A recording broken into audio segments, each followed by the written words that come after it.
आज Doubtnut app download करें। Doubtnut पर अपने सभी गणित, रसायन विज्ञान, भौतिक विज्ञान और जीव विज्ञान के डाउट्स का करो सफाया। बस प्रश्न की फोटो खींचो, एक ही प्रश्न को क्रॉप करो और तुरंत वीडियो सोल्यूशन पाओ। अभी डाउनलोड करें। हेलो दोस्तों, आपका प्रश्न है आदर्श गैस समीकरण का व्यंजक प्रतिपादित कीजिए।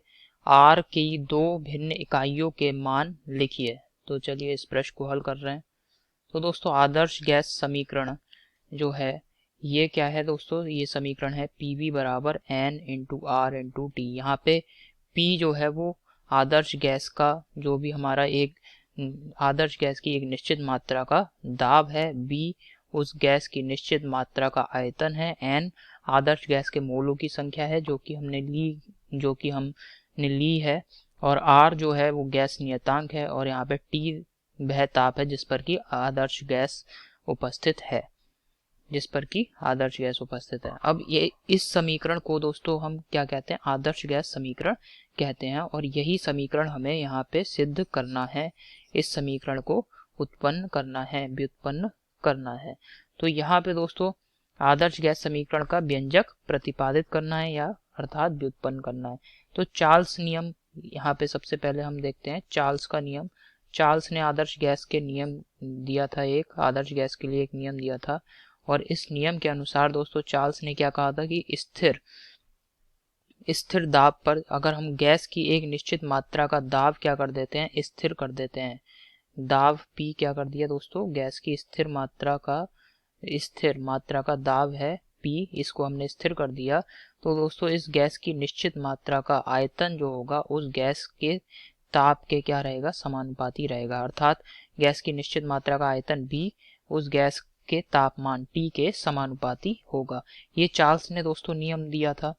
अब इसी प्रकार दोस्तों वॉयल जो थे उन्होंने भी एक नियम दिया था, वॉयल्स नियम। वॉयल ने दोस्तों क्या नियम दिया था, इसको यहाँ पे समझ रहे हैं। तो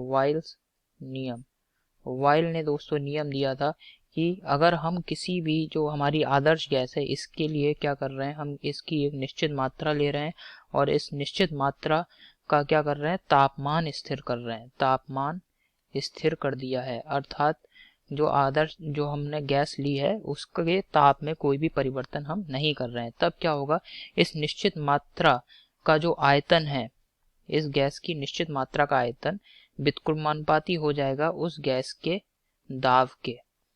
ये दोस्तों वॉयल ने नियम दिया था, ये नियम, ठीक है। इसके बाद दोस्तों आवोगाद्रो नियम देख रहे हैं। आवोगाद्रो ने भी एक नियम दिया था, आवोगाद्रो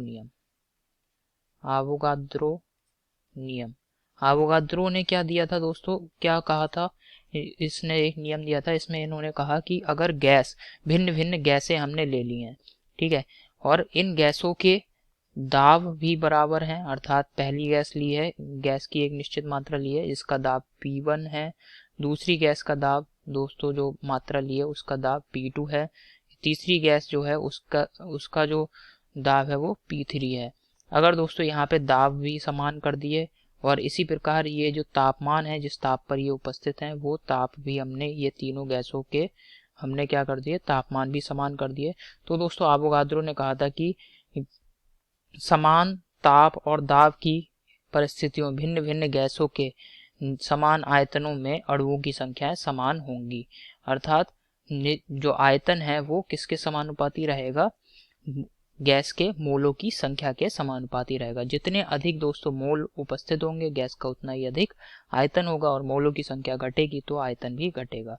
तो ये दोस्तों तीन नियम है गैस, किसी भी गैस के लिए। और यहाँ पे दोस्तों अब हम क्या करेंगे, इन तीनों नियमों को अगर हम एक साथ देखें तो एक साथ इन तीनों नियमों को मिलाने पे क्या आ जाएगा, B समानुपाती N इंटू टी बटे P। अब समानुपाती स्थिरांक जो चिन्ह है, समानुपाती चिन्ह, इसको हटाएंगे तो एक स्थिरांक आ जाएगा Rn इंटू टी बटे P। अब यहाँ पे दोस्तों ये हो जाएगा PV बराबर NR इंटू टी। इसको हमने व्यवस्थित करके लिख लिया समीकरण को। तो आप देख रहे हैं ये आदर्श गैस समीकरण का हमने प्रतिपादन कर दिया या इसको हमने सिद्ध कर दिया है। अब दोस्तों यहाँ पे जो गैस नियतांक है R, हमसे कह रहा है इस गैस नियतांक की दो इकाइयां अर्थात इसके दो मात्रक हमें लिखने हैं। तो गैस नियतांक R के दो मात्रक होते हैं। आर का मान दोस्तों अगर हम 8.3145 ले रहे हैं तो ये दोस्तों होगा, इसका मात्रक यहाँ पे रहेगा जूल प्रति मोल प्रति केल्विन, प्रति मोल प्रति केल्विन, जूल प्रति मोल प्रति केल्विन। और दोस्तों यहाँ पे जो गैस नियतांक आर है, इसका अगर हम दूसरा मान लिखें, मात्रक यहाँ पे बदल जाएगा अब 0.08206। ठीक है, तो ये आर का दूसरा मान है और यहाँ पे इसका मात्रक हो जाएगा प्रति लीटर वायुमंडल, प्रति लीटर वायुमंडल प्रति मोल प्रति केल्विन। ठीक है, तो ये दोस्तों क्या हो गया, जो हमारा गैस नियतांक आर है इसका दूसरा मान है। और यहाँ पे मात्रक भी आप देख रहे हैं दोनों में ही भिन्न भिन्न है। तो यही हमारे प्रश्न का उत्तर है। आशा करता हूँ आपको समझ में आया होगा। धन्यवाद।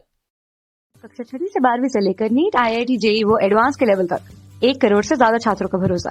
आज ही डाउनलोड करें डाउटनेट ऐप या व्हाट्सएप करें अपने सारे डाउट्स 8400 400 400 पर।